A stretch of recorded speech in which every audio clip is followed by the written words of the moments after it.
Japan is an island by the sea filled with volcanoes, and it's... In the year -1 billion, Japan might not have been here.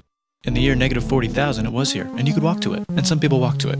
Then it got warmer, some icebergs melted, it became an island, and now there's lots of trees, because it's... So now there's people on the island. They're basically sort of hanging out in between the mountains, eating nuts off trees, and using the latest technology, like stones and bowls. Ding dong, it's the outside world, and they have technology from the future, like really metal and crazy rice farms.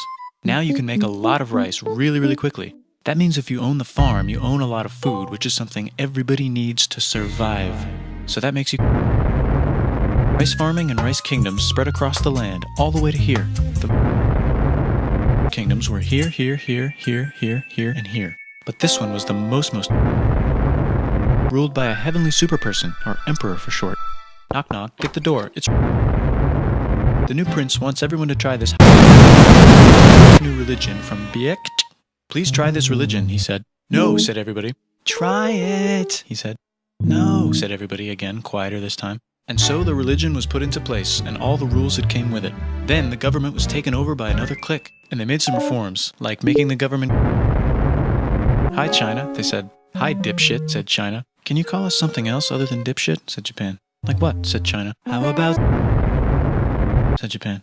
And they stole China's alphabet and wrote a book about themselves. And then they made lots of poetry and art and another book about themselves. Then they stopped moving the capital every time the emperor died and kept it in one place for a while, right here. And they conquered the north, finally. Get that squared away. Our hipster named Kukai is bored with modern Buddhism, visits China, and learns a better version, which is more... Comes back, reinvents the alphabet, and causes art and literature to be... The royal palace turned into such a dream world of art that they really didn't give a shit about running the country. So if you live outside the palace, how are you supposed to protect your shit from criminals?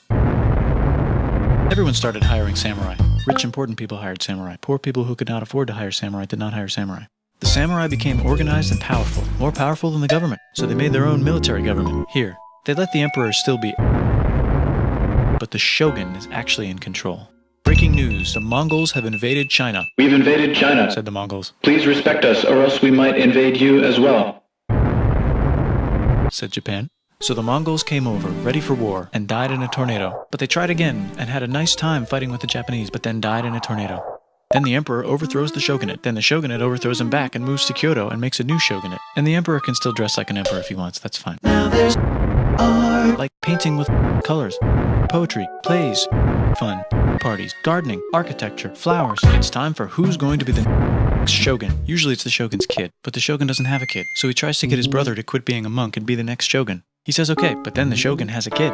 So now who's it gonna be?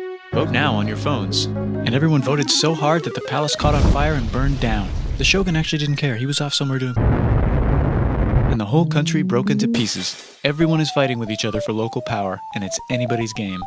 Knock knock, it's Europe. No, they're not here to take over, they just want to sell some shit, like clocks, and guns, and...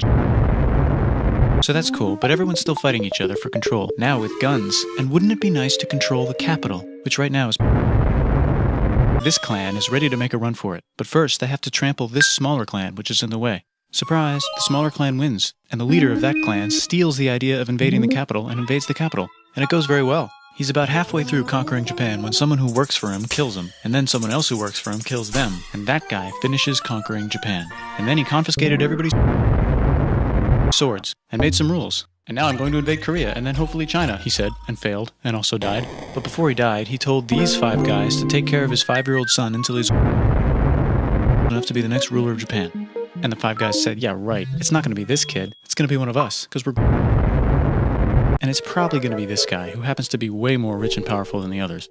A lot of people support him, but a lot of people support not supporting him. They have a fight, and he wins, and starts a new government, right here. And he still lets the emperor dress like an emperor, and have very things. But don't get confused, this is the new government, and they are very... They close the country. No one can leave, and no one can come in. Except for the Dutch, if they want to buy and sell shit, but they have to do it right here.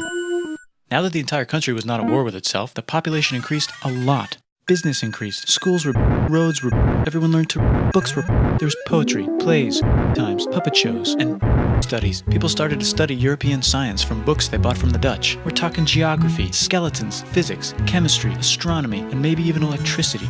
Over time, the economic and cultural prosperity began to gradually slow down. Knock knock. It's with huge boats, with guns. Gunboats. Open the country. Stop having it be... There's really nothing they could do, so they signed a contract that lets United States, Britain, and Russia visit Japan anytime they want. Choshu and Satsuma hated this. That sucks, they said. This sucks. And with almost very little outside help, they overthrew the shogunate and somehow made the emperor again and moved him to Edo, which they renamed. They made a new government, which was a lot more Western. They made a new constitution that was pretty... and a military that was pretty... And do you know what else is... That's right, it's conquering stuff. So what can we conquer? Korea. They conquer Korea, taking it from its previous owner, China, and then go a little bit further. And Russia rushes in out of nowhere and says, "Stop, no, you can't take that. We were going to build a railroad through here to try to get some water." And Russia builds their railroad, supervised by a shit ton of soldiers. And then when the railroad was done, they downgraded to a fuck ton. Did I say downgrade? I meant upgrade. And Japan says, "Can you maybe chill?" And Russia says, "How about maybe you chill?" Japan is kind of scared of Russia. You'll never guess who's also kind of scared of Russia. So Japan and Great Britain make an alliance together so they can be a little less scared of Russia. Feeling confident, Japan goes to war against Russia, just for a moment, and then they both get tired and stop. It's time for World War I. The world is about to have a war, because it's the 1900s and weapons are getting... And all these empires are excited to try them out on each other. Meanwhile, Japan has been enjoying conquering stuff and wants more. And the next thing on their list is this part of China and lots of... islands. All that stuff belongs to Germany, which just had war declared on it by Britain because Britain was friends with Belgium, which was being trespassed by Germany in order to get to France to kick France's ass because France is friends with Russia, who was getting ready to kick Austria's ass because Austria was getting ready to kick Serbia's ass because someone from Serbia shot the leader of Austria's ass. Actually shot him in the head. And Britain is currently friends with Japan, so you know what that means. So they called Britain on the telly to sort of let them know. And then they did it. And they also helped Britain a little here and there with some errands and stuff. Now the war is over, and congratulations, Japan, you technically fought in the war, which means you get to sit at the negotiating table with the dudes, where they decided who owns what. And yes, Japan gets to keep all that shit they stole from Germany. You also get to join the post-war mega alliance, the League of... The Great Depression is... And Japan's economy is now crappy, but the military is doing just fine, and it invades Manchuria. In the League of Nations, it's like... And Japan said... Japan invaded more and more and more and more of China, and was planning to invade the entire East. You've got mail. It's from Germany, the new leader of Germany. He has a mustache, and he's trying to take over the world and needs friends. This also got forwarded to Italy. They all decided to be friends because they had so much in common. It's time for World War II! Germany is invading the neighbors. Then they invade the neighbors' neighbors. Then the neighbors' neighbors' neighbors, who happen to be Britain, said... And the United States started helping Britain because they are good friends, and started not helping Japan because they're friends and our friends are not friends. Plus they're planning on invading the entire ocean. The United States is also working on a large, very huge bomb, bigger than any other bomb, ever, just in case. But they still haven't joined the war. War looks on TV, and the United States is really starting to care about their image. But then Japan spits on them in Hawaii and challenges them to war. And they say yes. And then Germany, as a symbol of... declares war on the United States also. So the United States goes to war in Europe, and they help the gang chase Germany back into Germany. And they also start chasing Japan back into Japan. And they haven't used the bomb yet, and are curious to see if it works. So they drop it on Japan. They actually drop 2.